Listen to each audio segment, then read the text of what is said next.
Goeiedag, de kykers. Ons is baie bly dat u weer saam met ons inluister na ons program Godsdienst in die Koerante, waar ons bietjie kyk na van die hooftemas in die Koerante oor godsdienstige sake. Ons saai uit die Kaap, op die stasie Homebase TV. U kan dit kry 24 ure dag per streaming. U tik net daarin homebasetv.org. Kan ek kry die middel van satelliet, die middel van skottels ensovoorts. Hier by met ek weer eens vir Regard. Welkom Regard, ek is so bly. So bly is nog nie weggeraap, is nog nie by my. Ons is nog hier so. Ja, nee. Wat het oom daar vir ons vandag? Ja, ek wil net begin met 2 afkondigings hierso. Okay. Hierso is die eerste ene is 'n Mighty Men's Conference hier in die Kaap. Okay. En dit is nou by Athlone Stadium. En dit is 1 November van 2 die middag 8 uur die aand. En daar's plek vir 30.000 mense en mense moet kom. Dit is altyd 'n inspirasie om te luister na die Angus Buchan. Daar's 3 ander sprekers ook, Neville D, Johnny Davids en Iwer Swarts. Is goed dat manne bietjie teruggebring word na hulle wortels. Soos ons sê, baie dankie daarvoor. Dan is daar die tweede ene hierso, en dit is nou die IRSA-konferensie. Ja, en hierdie IRSA-konferensie is nou Instituut vir Reformatie in Suid-Afrika, Institute for Reformation South Africa. Dis nou, ek dink die 3de jaar wat hy gehou word. Dis nou 30 tot 31 Oktober. En hy word gehou so aan die Kaap in Goodwood in.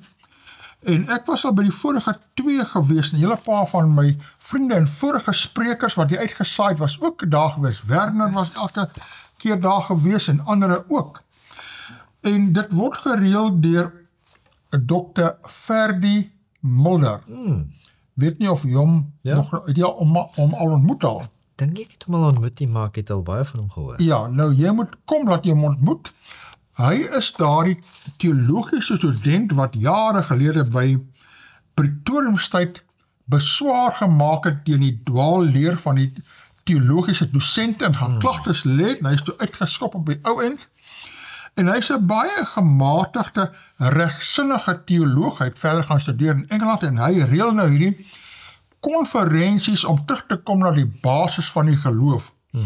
En daar's baie verskillende lede van verskillende kerkgenootskappe wat er bywoon, en baie van die ou vriende sê mens daar, ek het hierso, ons sal nou weer, of ons het laas keer gehad daarvan, professor Johan Jansen van Rensburg.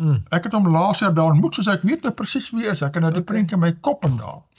En hierdie jaar, hierso is nou hierdie een boek, hierso, die geestelike noodtoestand in die kerk, wat geskryf is deur Kobus Visser. Nou hy is 'n dermatoloog van Middelburg in Transvaal, hy kom nou ook. En net na die konferensie kom ons hierso by Homebase opname maak van hom, 'n 1 uur lange opname, oor hierdie boek en oor die pad wat hy moes loop, weg van dwaalleer af, en hoe hy probeer opstaan het teen dwaalleer agter die waarheid aan. So as jy ontmoet al die mense daar, as jy kan, kom daar, en kykers ook, as jy kan, kom voor die konferensie by, dis regtig die moeite werd. Hier's nou 'n mooi kort video, promosie video wat gemaak is deur Ferdi Mulder. Kyk daarna en probeer jy bes om af te kom en dit by te woon. Kom ons kyk saam daarna. Vermaak ons die bokke of versorg ons die skape? Brothers, sheep need to hear the voice of the chief shepherd, not yours. Ek rig hierdie volgende vraag aan elke prediker wat Sondag voor die kudde staan wat die Here aan jou toevertrou het. Voed jy die kudde, jou skape, met vullende en lewensveranderende voedsel? Brothers, are we feeding the sheep or entertaining the goats? The Lord Jesus instructs Peter to feed his sheep, and that comes after the question, do you love me? I wonder if our pastors today are not feeding the sheep because they do not love Jesus. We want to get together and speak about the kind of impact that somebody like Martin Holt had on so many who are currently in shepherding ministry today. feed my sheep. Don't entertain goats. Brothers and sisters in Christ, are we feeding the sheep or entertaining the goats? What an important question to answer. Goeiedag my Afrikaanse Christen vriende. Ek is Ferdy Mulder en is my eer en voorreg om jou uit te nooi na ons konferensie einde Oktober hier in Kaapstad. En hierdie jaar fokus ons op die volgende vraag. Is ons herders besig om die kudde, die skape te versorg, of het ons wolwe in skaapsklere wat die bokke vermaak? Kan ek jou uitnooi, as jy 'n predikant, 'n pastoor, 'n ouderling, 'n diaken, 'n gewone Christen is wat honger en dors vir ware Bybelse reformatie in Suid-Afrika. Jy is so welkom om saam met ons te kom kuier en saam opgebou te word, ons batterye te laai en weer moed te kry vir die nuwe jaar wat voorlê. Hierdie jaar fokus ons op 'n pionier in die kerk in Suid-Afrika. Dit was Dr. Martin Halt. Hy was 'n gereformeerde baptis en ons het nuwe boeke oor sy lewe en sy werk. Ons het 'n Romeine boek wat hy Romeine daar aangebied het. Ons het 'n boek oor sy vrou vir vrouens. Ons het 'n nuwe uitgawe ook van my boek Opgestaan wat in Engels is met 'n klomp nuwe hoofstukke by. En dan het ons 'n klomp werke van Amerika en Purityne wat ons ook hierdie jaar gaan beskikbaar stel vir julle om julle te bemoedig en op te bou en toe te rus vir die bediening wat voorlê. Net 'n paar tegniese goeders, ons gaan definitief Afrikaanse voordragte ook hê. Dit gaan nie alles net in Engels wees nie. En hier gaan predikante van reg oor die land wees wat jou gaan bemoedig en toerus. Ons het praatjies oor kerkplanting. Ons het praatjie oor hoe lyk 'n ware herder in die Ou en die Nuwe Testament. Ons het praatjies oor gebed. Ons het oor wysheid. Hoe moet jy optree pastoraal in die kerk? Ons het oor dwaalleer by die universiteite in Suid-Afrika. So ek glo daar gaan iets wees vir almal. So as jy wil afkom Kaap toe, bring jou gesin saam en as jy 'n borgskap nodig het, laat weet vir ons. Ons wil so graag dat ons by mekaar gaan kom en weer batterye laai, moed kry vir die pad vorentoe. My vriende in die Here, is ek en jy besig om die skape toe te rus? Is ons herders wat getrou is aan ons verlosser? Of is ons besig om die bokke te vermaak? Een van die maniere hoe ons getrou die skape versorg en moet versorg is deur behoorlike skrifprediking. En is een van die sake wat bespreek gaan word by ons IRSA konferensie aan die einde van Oktober, 30, 31 Oktober en 1 November. Kom gerus. Ek nooi jou uit. Deel jy kospakkies aan die bokke uit. God sal rekenskap eis van elke herder oor die siele aan sy sorg toevertrou. Om in Christus se naam te leer is 'n heilige verantwoordelikheid. Nie om mense te vermaak of te behaag nie, maar om die waarheid van God se woord suiwer en getrou te bedien. Dit was nou interessant, né? Sneeu, jy moet nie die bokke net daar vermaak nie. Jy sien met rockbands, al die tipe dinge en valse leerstelling en wegrapingstories nie. Jy moet die skape daar, moet jy kos gee daar. Soos, agte kykers, maak 'n punt as jy kan, kom woon by. Ek sal graag meer van ons kykers daar wil sien, maar dit is regtig baie inspirerend om hierdie jaarlikse IRSA konferensie by te woon. Ek mis dit vir niks. En as jy 'n breek kan vat hierso, kyk of jy 1 dag kan kom, of 2 dae, of wat ook al. Regtig jy moet te werk. Tjie. Nou ja, nou moet ons aangaan, waar ons laas keer opgehou het, ons kon toe nie klaarmaak met hierdie wegrapingstorie nie. Ons wil net nog 'n paar kommentare daar maak. Die tyd het so bietjie weggeraap. Nou het ons weer tyd terug, nou gaan ons verder gaan om. Nou raap ons die tyd bietjie terug, dat ons 'n bietjie meer speling, ja. Een van die kykers het hierdie vir ons gestuur hierso, en dit is 'n baie belangrike punt wat hier gemaak word. Die tik is 'n bietjie dof, jy kan dit nie te mooi sien nie, maar dit sê so, the rapture is a lie. Dan gee jy 'n bietjie agtergrond hier, so dit sê so, during the year 1585, Jesuit general and founder of the Jesuit order, Ignatius Loyola, sent forth a decree to follow Jesuit Francisco Ribera to compose a 500-page commentary of Revelation. The entire commentary was written in Latin and entitled In Sacrum Beatianis Apostoli and Evangelii Apocalypse Commentario. With this 500-page commentary, Ribera was instructed to push the following ideas. Hier was 'n groot agenda daar agter en hierdie Jesuite wou die hele protestantse beweging onderste bo draai met 'n ander teologie wat hulle inbring, 'n ander Bybelverklaring. Nou sê hulle, look at Antichrist is one man opposed to government structure. Nee, nie gaan oor staatsstruktuur, was 'n kerklike ding, nee. Antichrist would build a temple in Jerusalem. Hier nou nog daar die geweldige druk op die tempel. Antichrist will abolish Christianity and make a covenant with the Jews. Ook nie correct nie. Antichrist will call himself God. Wel, ja. Antichrist will not be revealed until 7 years before Christ return. Dis wel, kry jy die 7 jaar en 3,5 jaar tydperk aan, hè? Antichrist will conquer the world.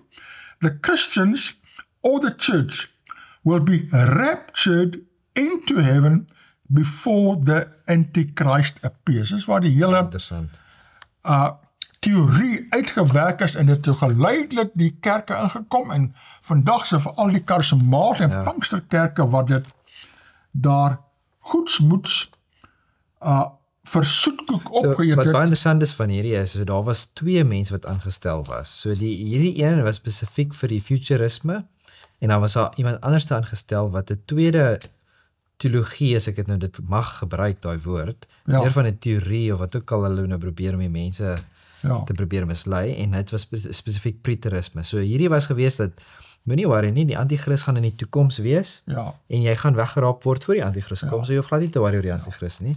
En die ander een is oor die antichrist in die verlede, dit is in die geskiedenis, dit is lang terug wat dit gebeur het, en dit is klaar gebeur, en dit is te verby. So dit is die 2 Jesuite wat aangestel was, om hierdie valshede, om die mense te mislei, en die mense val af voor, en hulle lees die boeke, en hulle sien die goeters, maar hulle lees nie die Bybel nie, so dan gebeur dit. So dan het ons nou hierso, iemand wat 'n kommentaar gelewer het op, ek dink op Facebook, en hy sê, so Dani Botha het 'n baie ernstige sonde teen die Here gepleeg. Hy het gesê, so sê die Here, in die naam van die Here, terwyl dit glad nie die Here was wat gepraat het nie. Daar is 'n groot punt, jy weet, baie versigtig om te sê, die Here het my gesê, baie versigtig wees. Hy het 'n vals profesie uitgeroep, asof dit direk uit die hemel gekom het, asof God self dit hom gesê het. In Israel se geskiedenis was dit een van die swaarste oortredings. 'n Valse profeet wat so praat is volgens die wet van God met die dood gestraf. Ja, kerel, net, dit is 'n geweldige oortreding om te sê, die Here het so gesê en het nooit so gesê nie. God vervloek elkeen wat in sy naam spreek en sê, so sê die Here, terwyl hy dit nie gesê het nie. Verder verklaar God, jy mag die naam van die Here God nie uitelik gebruik nie. Jy mag ook nie valslik in sy naam sweer by die hemel of op die aarde nie. Dani Botha het homself aan al hierdie dinge skuldig gemaak. Hy het in die naam van die Heilige Gees gespreek en dit as openbaring van God self verklaar. Hy was so seker van homself dat hy dit as 'n absolute waarheid verkondig het. En dit is hartseer, want soos wat ons nou laasweek gepraat het, was hy het die verkeerde prentjie van hoe praat God met 'n mens. Verstaan, hy verstaan nie hoe dit werk nie. En hy is, as gevolg daarvan is hy mislei. Ja, en jy pas op, as jy dink die Gees praat met jou, watter gees, as die Gees praat botsend met die Bybel, die skrif, dan is dit 'n valse gees. Om so in die naam van die Here te praat, terwyl die Here dit nie gesê het nie, is laster teen hom. Dit beteken dat die God waarvan Dani Botha praat nie die ware God van hemel en aarde is nie. Dis 'n afgod wat hy self gemaak het. Ja, jy skep jou eie God, jy skep jou eie denke en wat nie die ware God is nie. 'n Skepping van sy eie verstand en verbeelding. Ja. Daarom is dit vals en misleidend. En as iemand sê, moenie teen Dani praat nie, want hy is 'n kind van die Here, is daardie uitspraak self gevaarlik. Ek maan elkeen wat so dink of praat, bekeer jou van jou sentimentele Christenskap, wat 'n mens bo die eer van God stel. Jou sogenaamde Christelike sentimentaliteit verhef die mens en verlaag die Here. So word God se naam ontheilig. Interessante kommentaar, en ons moet pas op, ons moet nie die Here se naam uitelik gebruik nie, en seker maak dat wanneer ons die Here se naam gebruik, en sê, so sê die Here, dan is dit wanneer ons Bybel optel. Ja. Wanneer ons Bybel optel, dan kan ons dan het ons die reg om te sê, so sê die Here, want dit is wat die Here gesê het. Maar wanneer ons Bybel toe is, dan kan ons nie sê, so sê die Here nie, want dan kan ek nie kom met my eie gevoelens en my eie gedagtes en sê, dit is wat die Here sê nie. So kom ons bid vir Dani, en maak seker dat, jy weet, dat ons hierdie mense in gebed opdra, en ons deel bring om vir hulle die waarheid te bring om. Want hulle is in die duisternis op die oomblik, en ek dink hulle gaan deur 'n moeilike tyd, so hopelik sien hulle die waarheid. Ja, wat my altyd tref is, as ons kyk na Christus, hy is ons voorbeeld. Hy het nie aanhoudend gekom en gesê, maar God sê vir my dit, en die Heilige Gees sê vir my dat nie.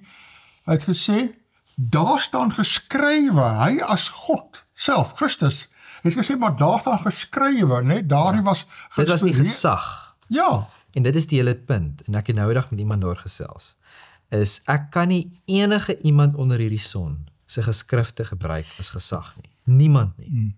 Niemand het die gesag nie. Die woord van God het die gesag. En soos wat oom nou spesifiek nou net noem, Jesus het self die woord gebruik as gesag.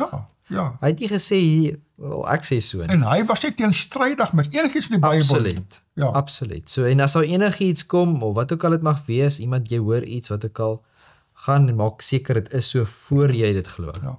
Maak die Bybel oop, gaan soek dit daar binne. Absoluut, ja.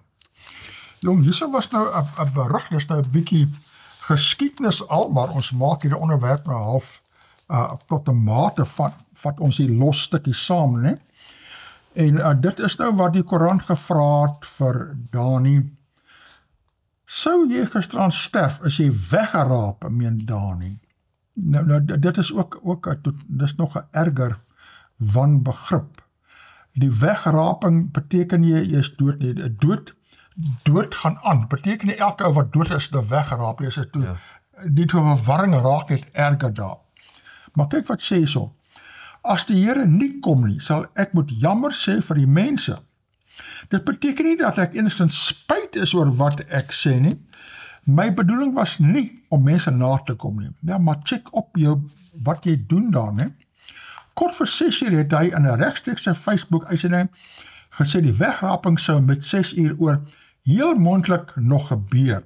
Dan later sê, Botha het in die laat 1980s bekendheid verwerf vir sy Afrikaanse liedjies Wenners en Wie kan dit verstaan? Die Here het met my gepraat. Jy sien, jy moet versigtig wees om soos te sê. En ek het dit regtig gehoor. Was dit die Here of nie, né? Het ek gistermiddag aan die burger verduidelik. Daar's 3 getuies wat dit ook gehoor het. Ek sou graag wou weet van hulle.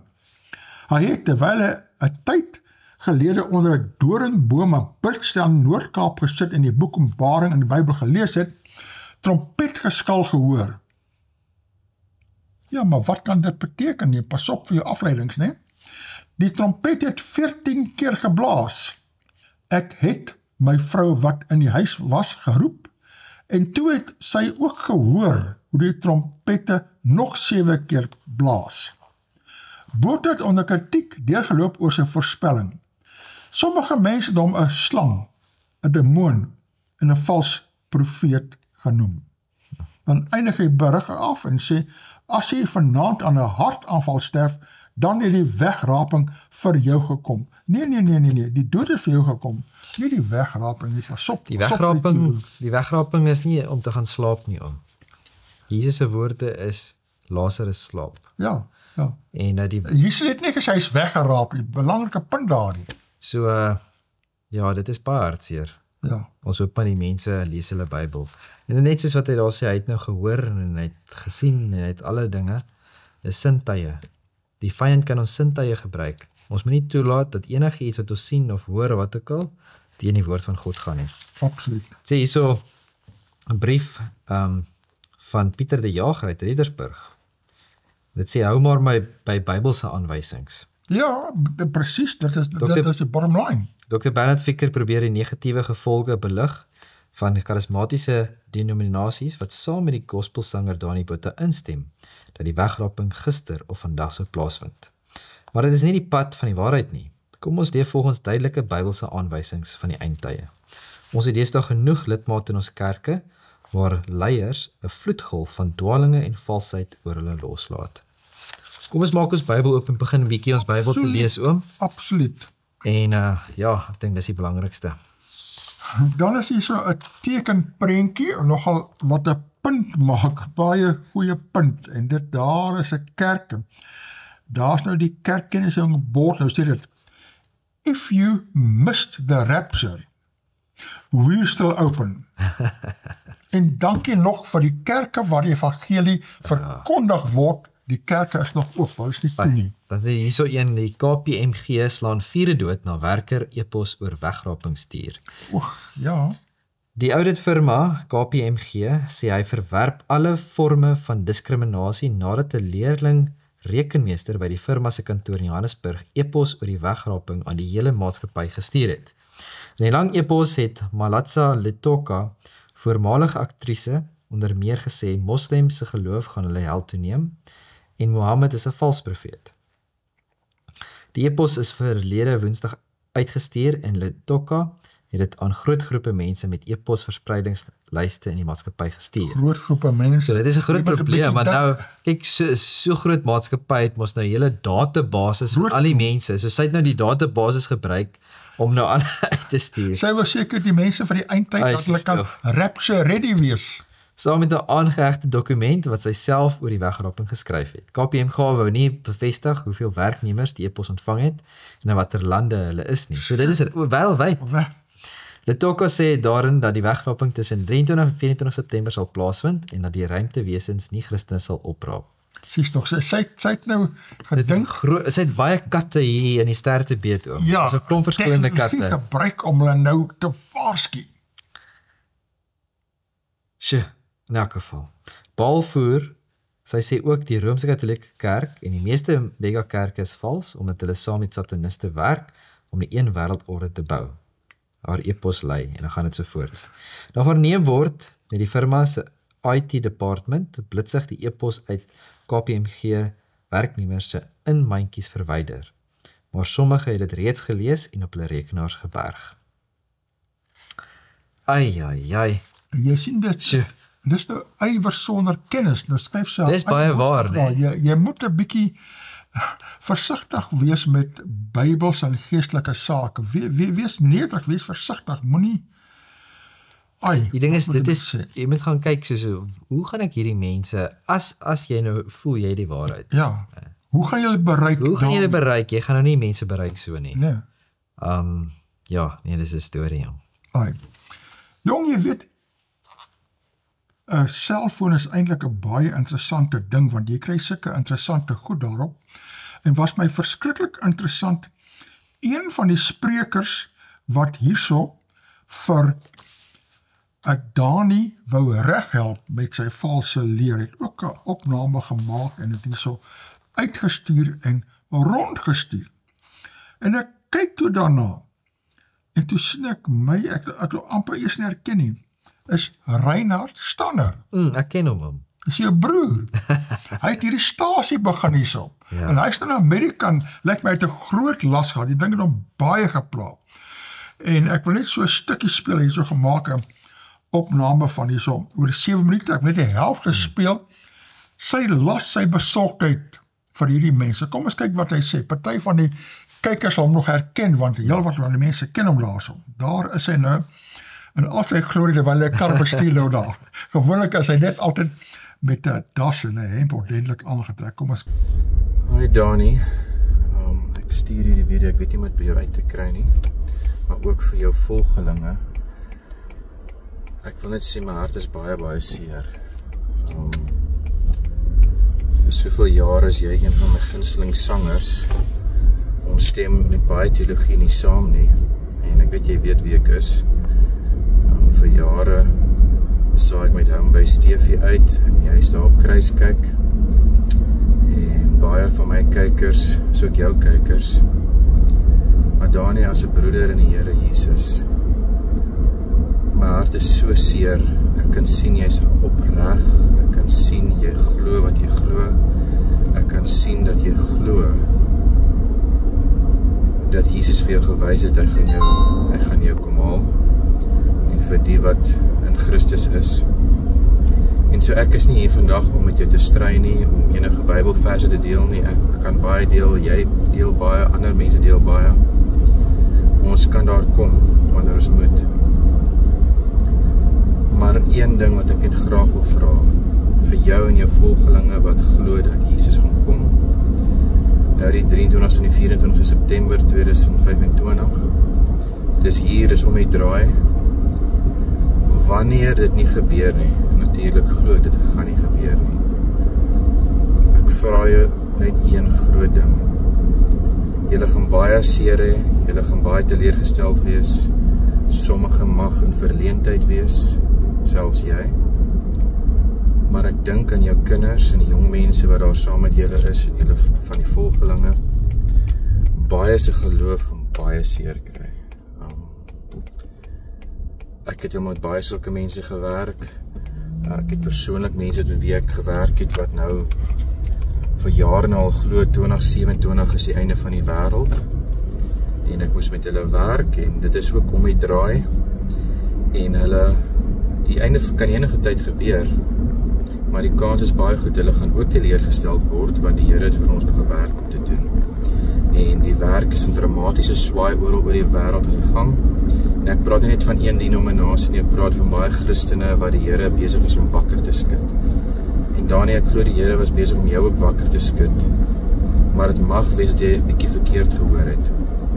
So wat die een ding wat ek graag wil vra, ek wil nie die punt lank maak nie, is wanneer jy nou in teleurstelling gaan wees op die 25 September, vra ek dat jy sal herevalueer dit wat jy gehoor het, en dit wat jy glo al vir jare, en wat jy al leer, wat jy nou geleer het vir baie mense op die TV, en ek vra dieselfde van jou volgelinge, ek vra dat jy dit herkyk, herbesin, want hierdie teorie, dit is 'n teorie, en ek sal graag met jou eendag wil gesels, met jou volgelinge, nie stry en beklei oor die Bybel nie, maar kom ons sê 'n dialoog en ons gesels hieroor uit die hand van die woord van die Here.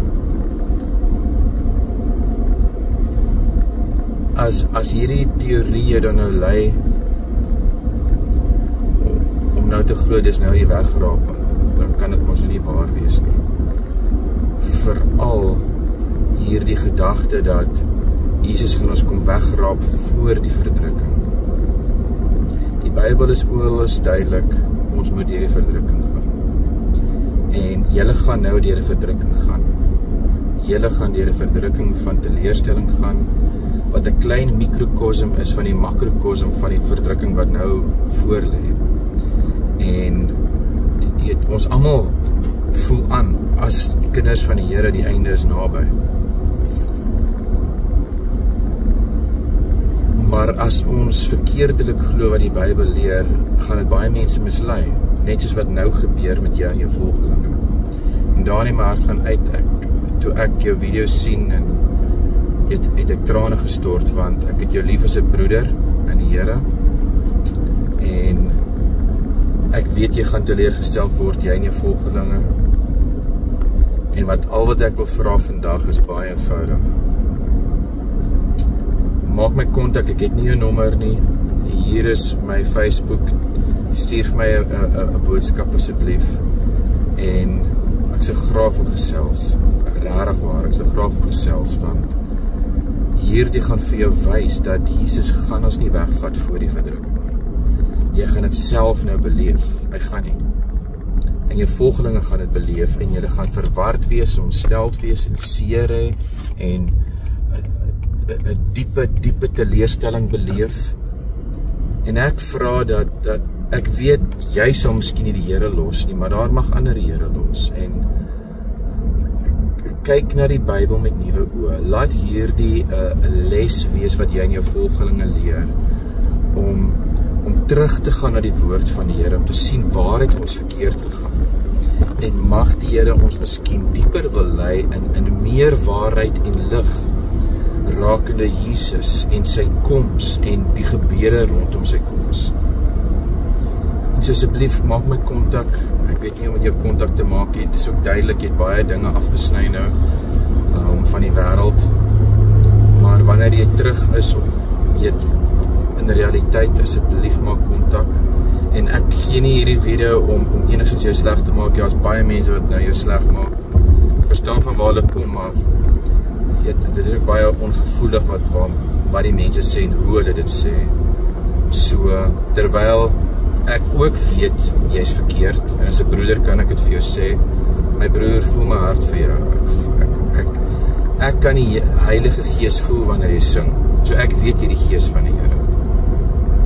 En ek weet ek het ook die Gees van die Here, want ek kan dit sien en voel hoe hy werk in my lewe. Maar my broer in die Here, ek bid dat jy terug sal gaan na die woord toe en vra die Here om jou te wys.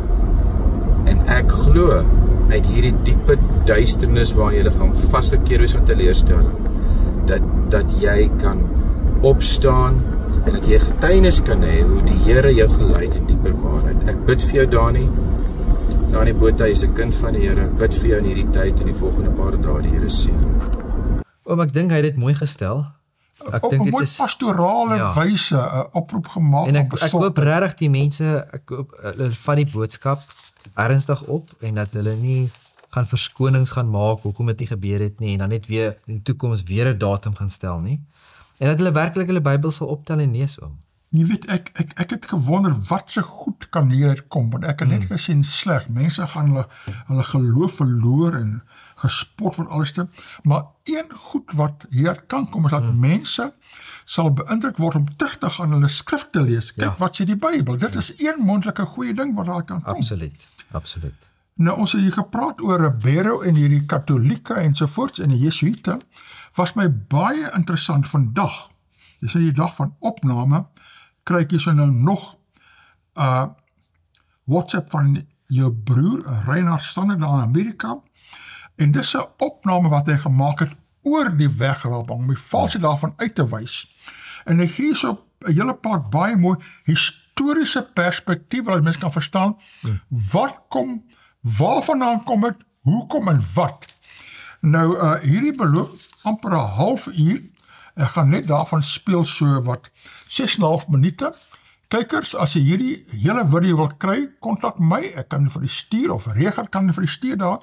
Maar 'n mens moet 'n bietjie bestudeer. Waar kom hierdie valse teorie vandaan en wat sê die Bybel regtig en wat het die protestantse hervormers gesê en geglo omtrent die wederkoms. Hulle het nie gepraat van die wegrabing, die wederkoms is 'n werklikheid. Hoe dit verstaan? Dit verskil met my oor die afgelope paar lesings wat ons na gekyk het.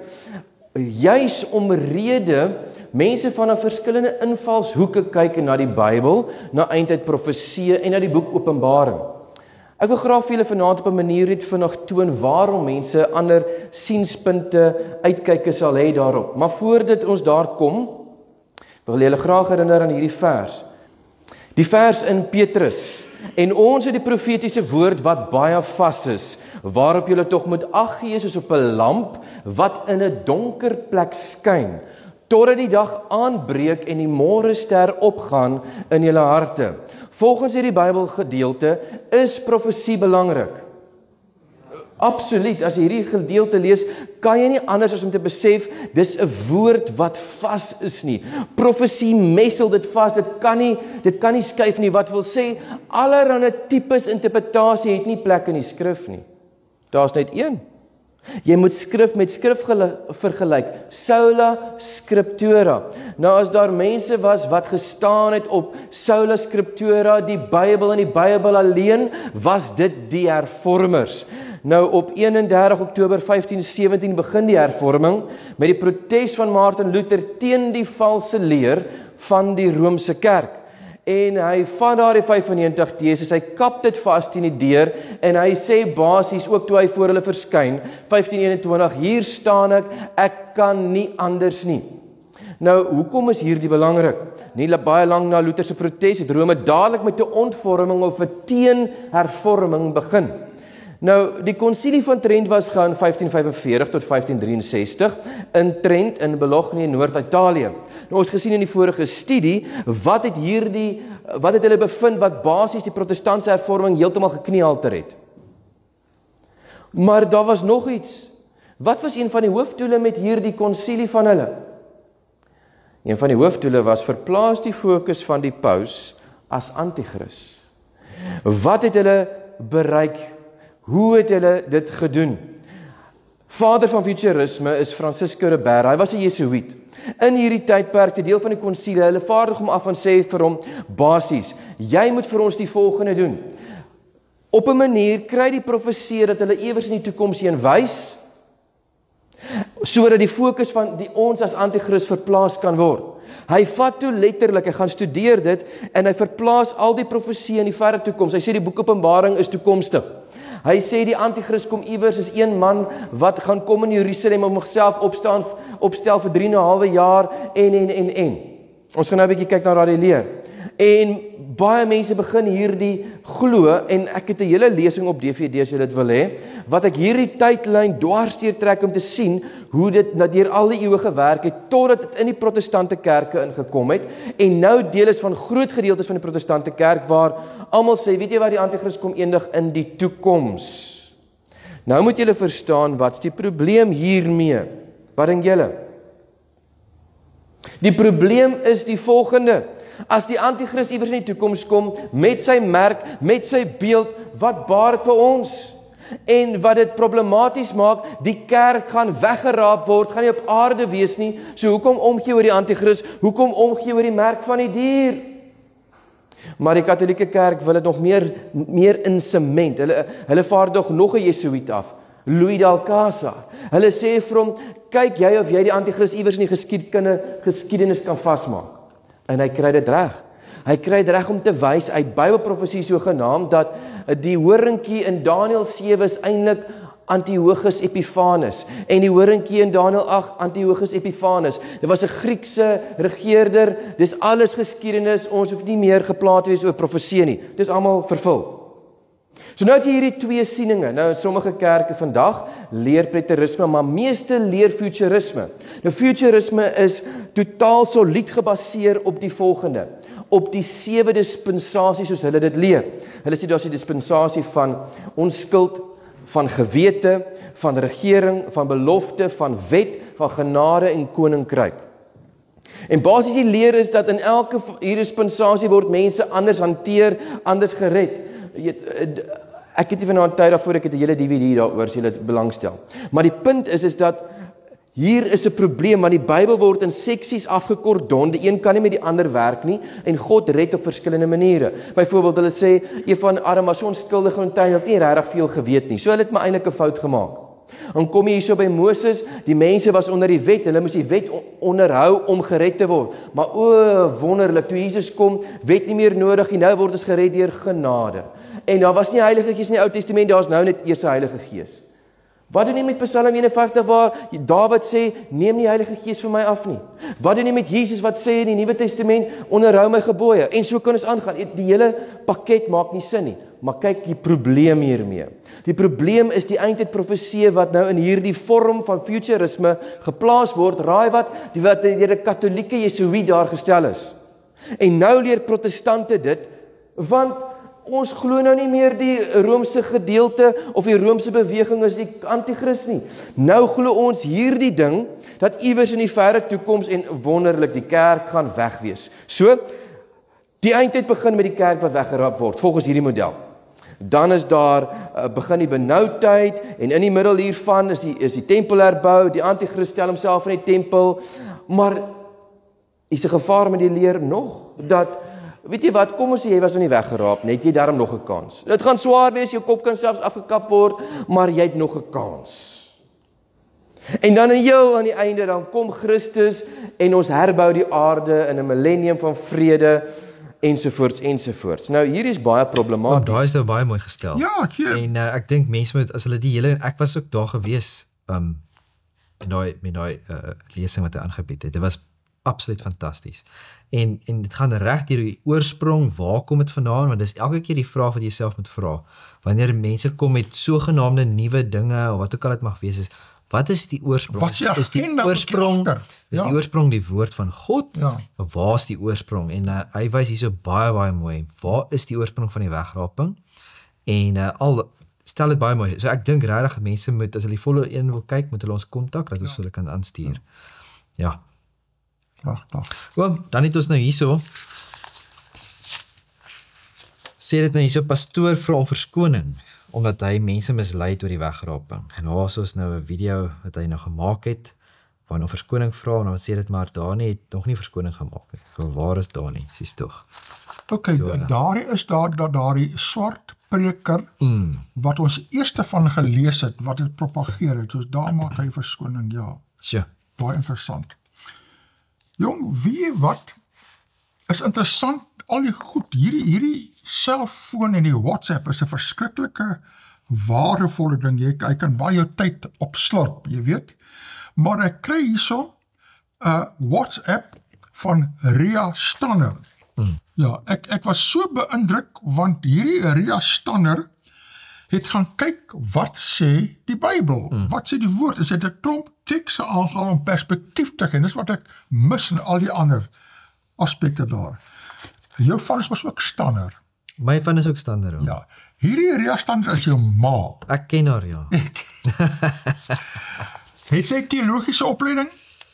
Oom, ek glo as jy die Bybel werklik bestudeer, is dit 'n baie goeie teologiese opleiding. Ja. Maar sy het nie enige formele teologiese opleiding nie, nee. Dis die punt. Jy hoef nie te gaan studeer het formeel om die Bybel te kan lees en bestudeer. En te kan verstaan nie, want die Heilige Gees maak dit in jou duidelik en die Bybel kan homself aan jou verduidelik. Ja, en daar's Bybelkonkordansies en ander hulpmiddels en so voort. Kom ons kyk wat sy sê, sy was my baie insiggewend gewees.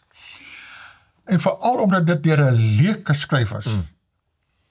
Sy sê, ek kry die mense so jammer. Dani Botha en sy gesin, wat vasgeglo dat die wegraping die 23ste en 24ste van September sou plaasvind. Hulle het opreg geglo dat dit sou gebeur.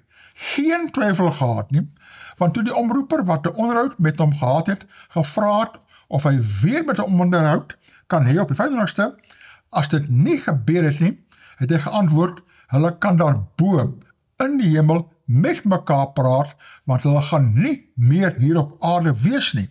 Tja. Soos Dani het aanvaar, die verslaggewer gaan ook weggeraap word, wat ook nog 'n vraagteken is, nie? Dan gaan sy aan het sê, kan mens so absoluut opreg wees en tog verkeerd wees? 'n baie belangrike vraag. Opregtheid maak jy nie noodwendig reg nie, né? Mislei wees. Hoe werk dit? Jy glo absoluut die Here het met jou gepraat het en vir jou hierdie dinge geopenbaar het, maar dan gebeur dit nie. Jy het tog hierdie dinge uit die woord gelees en vertolk. Kan 'n mens die Bybel op jou eie wyse vertolk, boodskappe en teksverse sien en getal by mekaar tel en by datums uitkom wat volgens jou berekening die tyd van die wegraping is? Of is daar ook reëls waar volgens ons die woord van God moet vertolk, sodat niemand mislei hoef te wees nie, en 'n vaste vertroue kan hê in God se woord, en weet dat dit wat hulle glo die waarheid is. Baie belangrik. Baie belangrik. Jy moet die reëls van die Bybel lees. Kyk, nou jy sê elke keer so 'n teks en 'n kommentaar, wat so pragtig gewees. Amos 3 vers 7. Want die Here doen niks tensy hy sy raadsbesluit aan sy knegte, die profete, openbaar het nie. Maar die mense het dieselfde teksvers aangehaal en gesê die Here het vir my gewys. Hoe kan ons dan verseker weet wat ons glo die waarheid is? Psalm 119 vers 105. U woord is 'n lamp vir my voet en 'n lig vir my pad. God se woord is bedoel om 'n lig vir jou pad te wees, sodat jy nie sal struikel nie. Jesaja 8 vers 20. Tot die wet en tot die getuienis. As hulle nie spreek volgens hierdie woord nie, is hulle volk wat geen dageraad het nie. Ander woorde, die skrif, die Bybel, nie? Ons moet alle leringe toets teenoor die woord van God. En ongelukkig het Dani dit nie gedoen nie, of hy dit verkeerd verstaan. 2 Timoteus 3 vers 16 en 17, die hele skrif, en dit is baie belangrik, nie? Dit is nie gedeelte nie, dit is die hele skrif, nie party hoofstukke nie, is deur God ingegee en is nuttig tot lering, tot weerlegging, tot teregwysing, tot onderwysing in die geregtigheid, sodat die mens van God volkome kan wees vir elke goeie werk, volkome toegerus.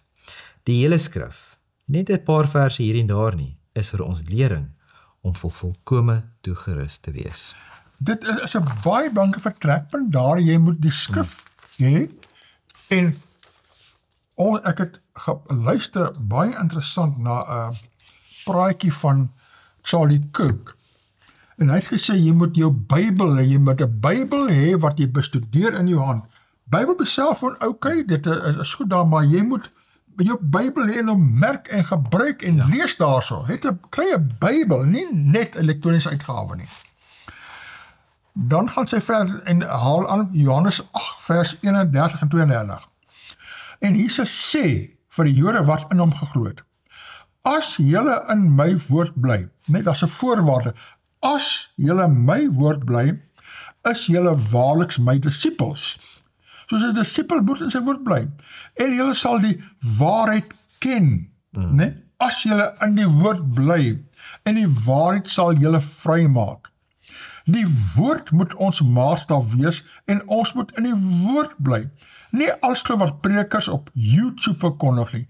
Toets alles aan die woord. Ja. Uitermate belangrike punt daarin. Johannes 7 vers 17. As iemand gewillig is om sy wil te doen, sal hy aangaande die leer weet of dit uit God is, en of ek uit myself spreek. Ons moet bereid wees om sy wil te doen. Ja, sy wil doen en sy woord bestudeer. Matteus 20 vers 29. Toe antwoord Jesus en sê vir hulle, julle dwaal, omdat julle die skrifte nie ken nie, en ook nie die krag van God nie. Kyk hoe duidelik is dit. Julle dwaal, omdat julle die skrifte, dis die Bybel nie ken nie. Ons moet die Bybel ken. Uiters belangrike aanmaning daarin. Lukas 24 vers 45. Toe open hy hulle verstand om die skrifte te verstaan. Ons het hulp nodig om die skrifte te verstaan. Ja, dis wat die Heilige Gees doen. Hy sal ons verstand open as ons die skrif bestudeer.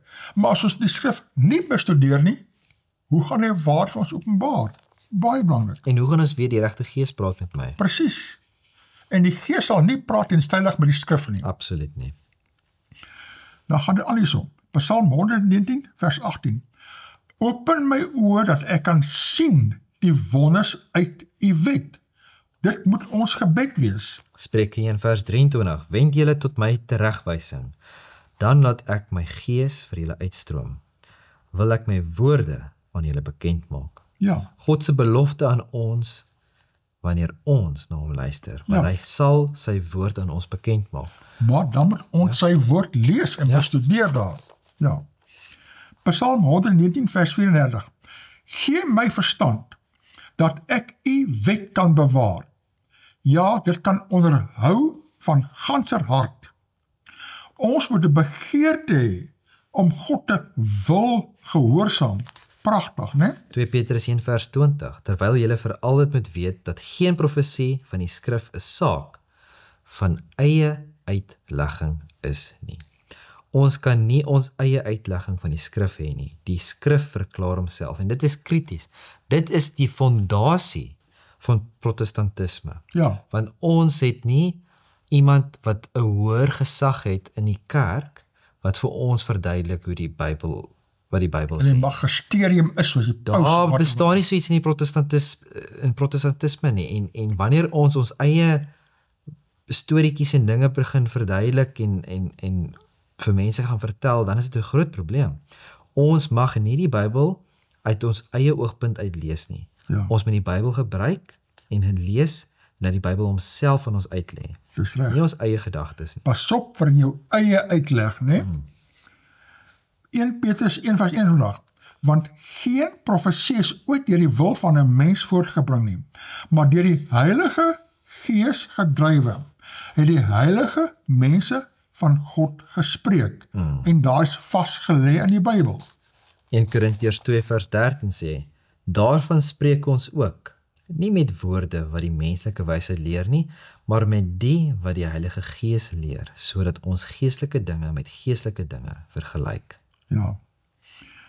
Hier is baie belangrike punt. Jy moet die Heilige Gees open jou oë as jy die Bybel bestudeer. Nie ons eie sieninge nie, vergelyk die verse in God se woord met mekaar. Lukas 24 vers 44 en 45. En hy sê vir hulle, dit is die woorde wat ek met julle gespreek het, toe ek nog by julle was, dat alles wat oor my geskrywe is, in die wet van Moses en die profete en die psalms, vervul moet word. Toe open hy hulle verstand om die skrifte te verstaan. Maar as ons nie die skrifte lees nie, kan hy nie ons verstand open nie, né? Christus se metode, ons moet alles bestudeer wat geskrywe staan en met mekaar vergelyk. 2 Timoteus 2:15. Lê jou daarop toe om jou beproef voor God te stel as 'n werker wat hom nie hoef te skaam nie, wat die woord van die waarheid reg sny. Kan mens dan die woord van die waarheid verkeerd vertolk? Ja, daarom is dit so belangrik om die hele skrif te ondersoek. Ja, soos jou skrifbeskouing is fundamenteel tot alles. Want dit is so wat ek voorheen gesê het, ons moet verstaan hoe God met ons praat. Ja. Dit is krities. Ja. Dus, nommer 1, bestudeer die Bybel, en dit word te min gedoen deur die mense, deur die karismate met alle respek, en deur die mense wat nou net alles sien en visioene kry, nie, bestudeer die Bybel, eerbiediglik, met opregte begeerte om die waarheid te ken, en aan te neem. Heilig hulle in die waarheid, u woord is die waarheid, Johannes 17 vers 17. Aanvaar die Bybel as God se stem tot u. My skape luister na my stem en ek ken hulle en hulle volg my en ek gee hulle die ewige lewe en hulle sal nooit verlore gaan tot in ewigheid nie en niemand sal hulle uit my hand ruk nie. Johannes 10, 27 en 28. Ja, my skape luister na my stem, maar hulle kuil 'n stem wat in die Bybel vasgelees. Punt 3. Die Bybel is sy eie beste kommentaar. En hy begin van Moses en al die profete af en vir hulle uitgelê in al die skrifte die dinge wat op hom betrekking het. Lukas 4:7. Weereens, Christus het die skrif gebruik om vir hulle te laat verstaan wat aangaan daar. Van die volgende punt, daar moet deursettingsvermoë in die ondersoek van die Bybel aan die dag gelê word. En hierdie mense was edelmoediger as die in Thessalonika. Hulle het die woord met alle welwillendheid ontvang en elke dag die skrifte ondersoek of hierdie dinge so was. Handelinge 17 vers 11. Hulle het nie net alles van selfsprekend aangeneem wat hulle gehoor het nie. Ja. Hulle gaan seker maak, is dit werklik so? Hulle moes gaan ondersoek.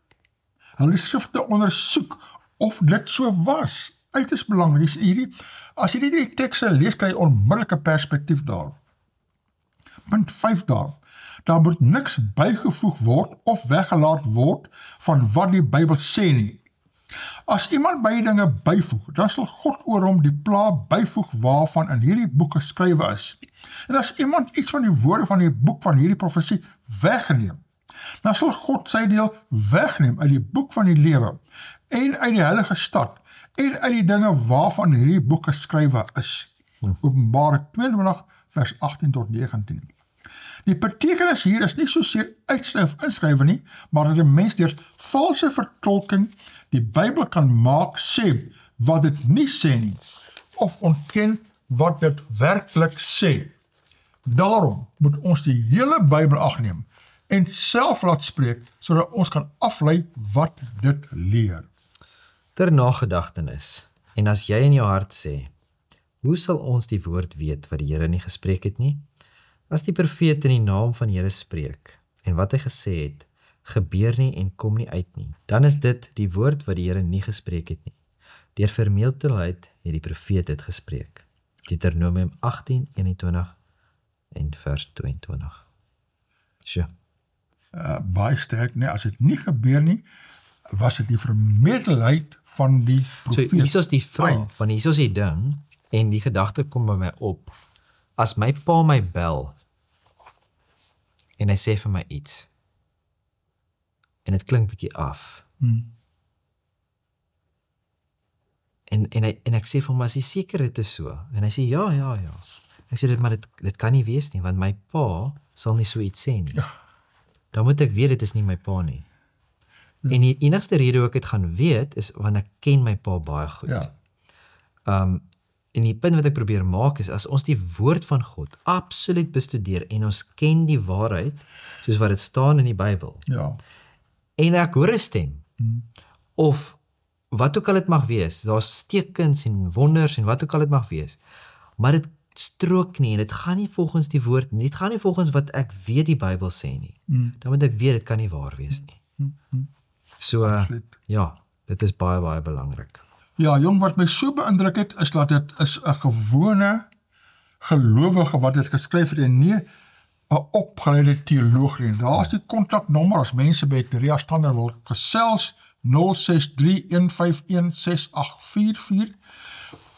Dit was my bemoediging, dat lidmate kan ook die woord van God bestudeer en tot die waarheid kom. Jy hoef nie deur valse profete mislei te word nie. Ja, sure.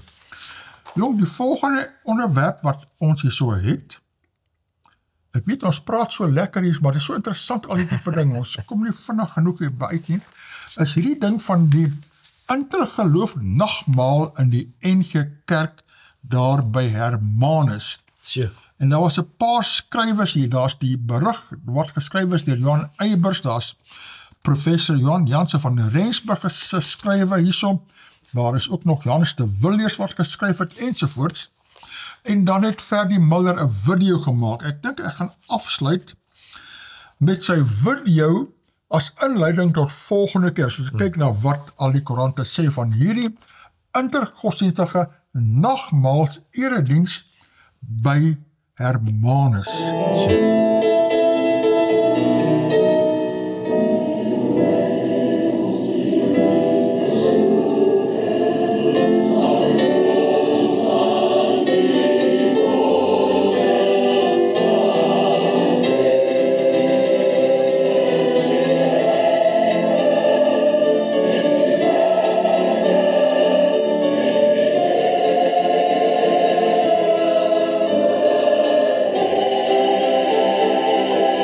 So please turn to the Ubuntu Eucharistic prayer in your sheet.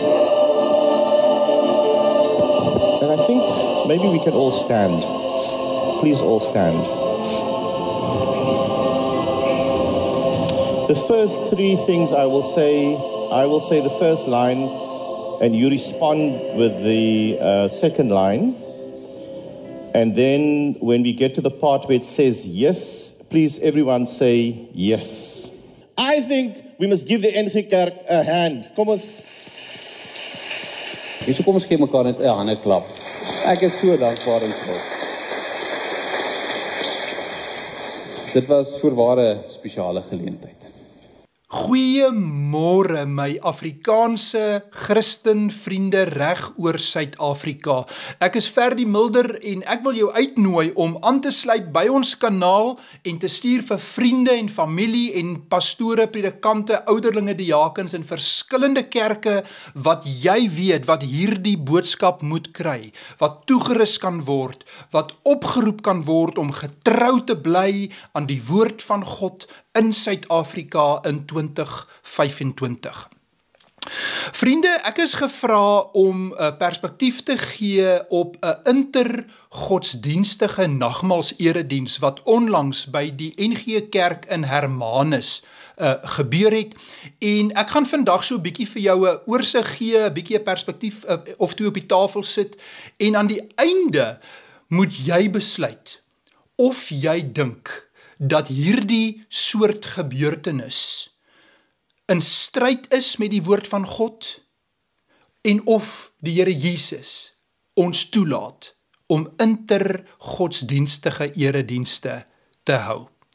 So wat ek eers wil doen is, ek wil eers net so 'n bietjie 'n agtergrond vir jou gee, hoe dit gebeur en die rolspelers, en dan sal ek so 'n paar grepe met julle behandel en dan ook hier en daar 'n perspektief uit die skrif vir jou gee. Nou goed, ek het die volledige preek gaan deurluister en gekyk en die agtergrond is ook 'n naweek waarvan die predikante saam met persone van verskillende godsdienste bymekaar gekom het by Volmoed. Dit is 'n retreat sentrum waar daar meditasie en intergodsdienstige gebed plaasvind en van die NG predikante in die gemeente, Dominee Corneille Kemp, Dominee Johan Botes was saam daar gewees, saam met 'n Anglikaanse vader of priester Edwin Harrison, wat ook toe dan nou op die Sondag die nagmaals erediens waargeneem het. En die Sondag na hierdie nagmaals erediens het Dominee Johan Botes toe vir die gemeente net dankie gesê vir hierdie erediens en ook genoem dat dit publiek beskikbaar is vir enige iemand om te gaan kyk. Kom ons luister net gou na daai stukkie waar hy daaroor uitwy. Want die diens is beskikbaar vir enigiemand wat sou wou weet wat gebeur het verlede Sondag. Hier's 'n hele paar van julle wat ook verlede Sondag hier was en ons is dankbaar daaroor. En dis die tweede ding wat ek vanoggend wil sê. Ek is diep in my hart, uit my hart uit, dankbaar en trots op hierdie gemeente. Verlede Sondag het ons geleentheid gekry om mense wat nooit in hulle lewe in 'n NG Kerk sou kom andersins nie, te ontvang, welkom te laat voel en iets van Christus te kan getuig. Ons het dit in ons prediking gedoen, in ons liedere, selfs met die bediening en die vier van die nagmaal. Ja, dit was nou 'n interessante video, nee, jy weet hierdie Ferry Milner maak altyd sulke interessante video's. Ja. En jy moet gaan op sy webwerf daar, Sola, en dan kry jy al die aangestuur by jou. Dit is so insiggewend. En dit is 25 minute lang, ons kon nie alles speel nie, as kykers dit wil hê, kontak ons stuur hierdie vir u, dan kan jy sy hele gesprek daar luister wat hy praat. En volgende week gaan ons kyk na wat die mens geskryf het, wat professor Jan Jansen van Rensburg geskryf het, en Johannes de Villiers en die andere. Jammer ons moet afsluit, maar die tyd haal ons elke keer te vinnig hoor.